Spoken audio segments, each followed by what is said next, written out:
Alors que la Chine ralentit l'exportation de terres rares, les États-Unis répliquent avec de nouvelles restrictions technologiques. Au départ, les marchés restent indifférents. Jusqu'à ce que le dollar amorce une chute persistante. Pas une simple correction passagère, mais une descente régulière, mois après mois. Ce n'est plus une affaire de droit de douane. Quelque chose de plus profond est en jeu.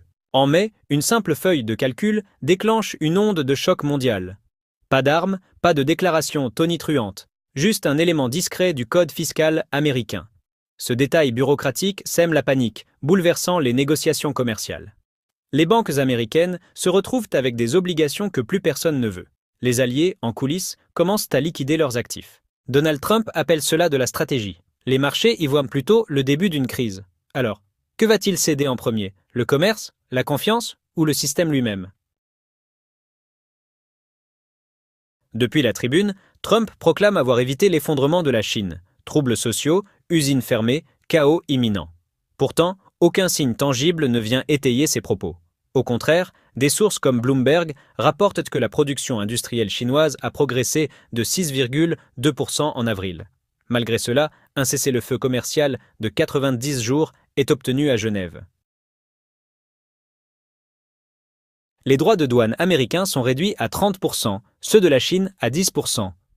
Mais tandis que les diplomates échangent en des poignées de main, le département du commerce américain frappe fort. Les exportations de produits chimiques et les outils de conception de puces électroniques vers la Chine sont coupés net. Même des licences déjà approuvées sont subitement annulées, selon Reuters. Washington parle de stratégie de confinement. Pékin y voit un sabotage méthodique, sans réaction publique, mais avec une précision calculée.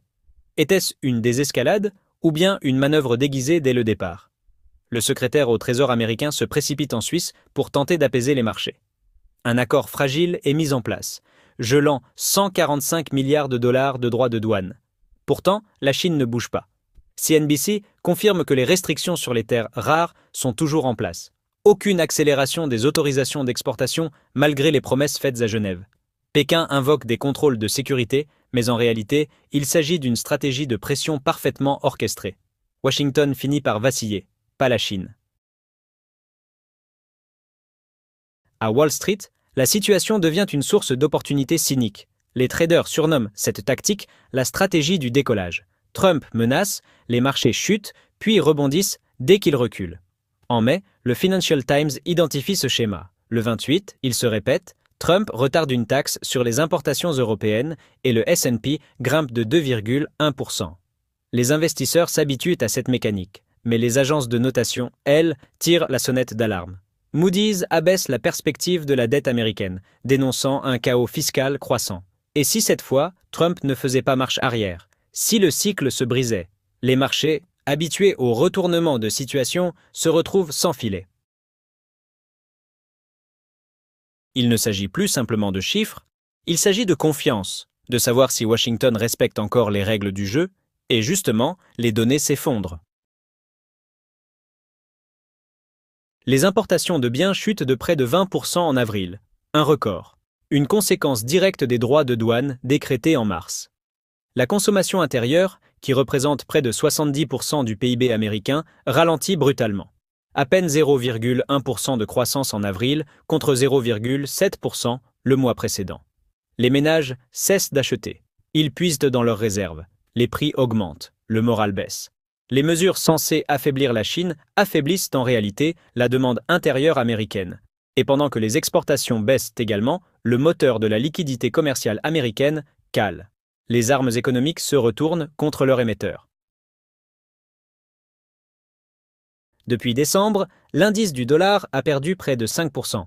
Bloomberg note qu'en juin, cela fait 5 mois consécutifs de recul. Ce n'est plus une simple volatilité, c'est une érosion. Selon l'Institut de la finance internationale, les avoirs étrangers, en grande majorité asiatiques, en actifs américains, s'élèvent à plus de 7 500 milliards de dollars. Un édifice bâti sur des décennies de confiance, de commerce, de stabilité.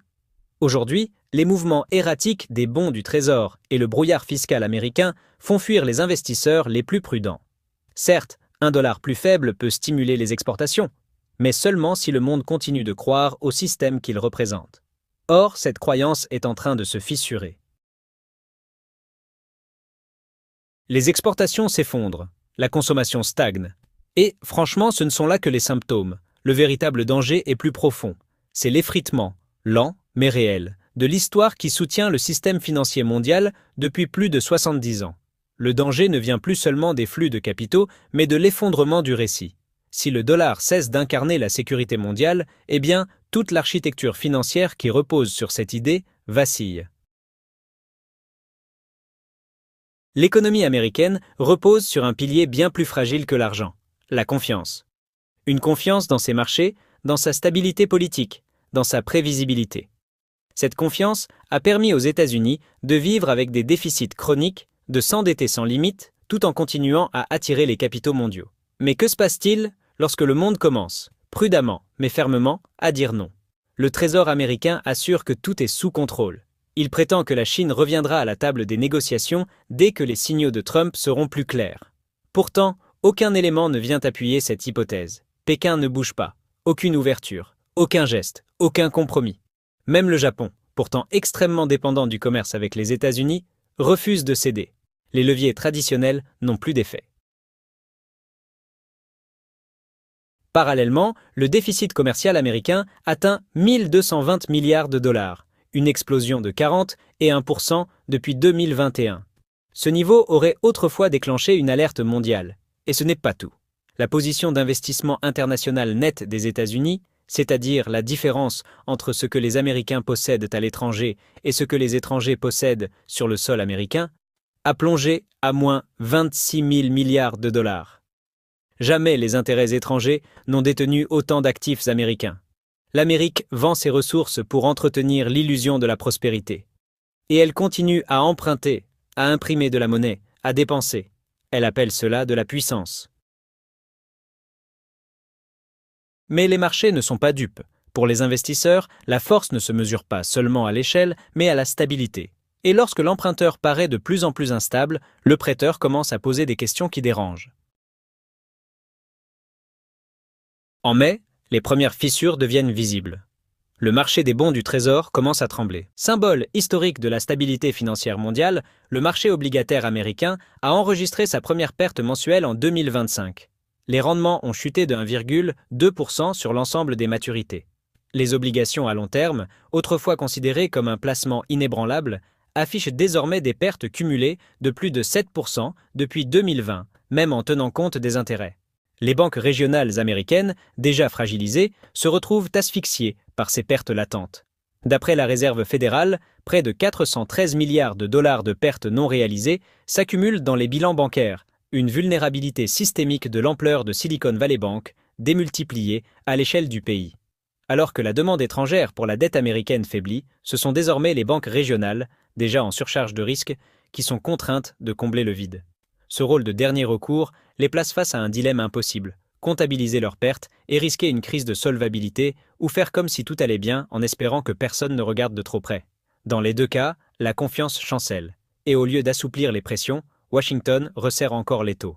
Une disposition discrète glissée dans le nouveau projet de loi budgétaire surnommé Big Beautiful Bill, la section 899, pourrait bien transformer la politique fiscale en outil de contrôle des capitaux.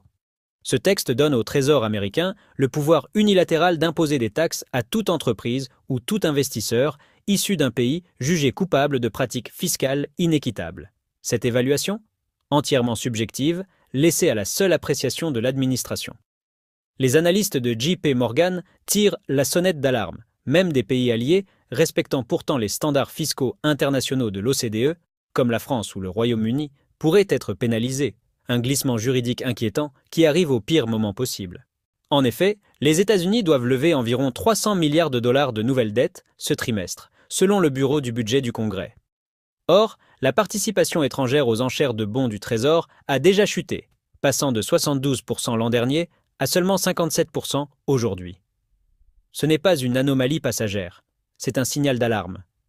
Quand un pays menace ses créanciers étrangers au moment même où il a besoin de leur capital, il ne faut pas s'étonner de les voir disparaître.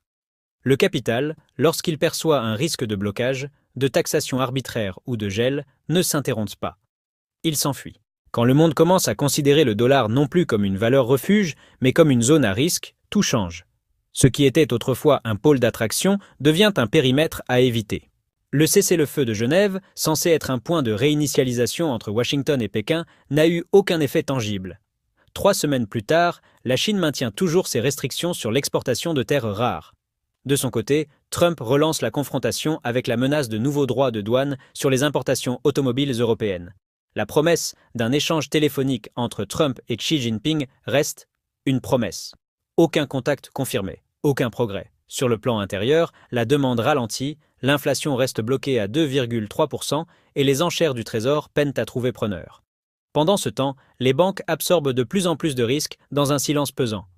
En toile de fond, les tensions géopolitiques montent, suspension de visas, interdiction d'exportation, démonstration militaire. Le commerce n'est plus une simple affaire d'économie. Il devient l'arène d'un affrontement idéologique et stratégique. Le ministère chinois du Commerce exige désormais que les États-Unis corrigent leurs pratiques erronées.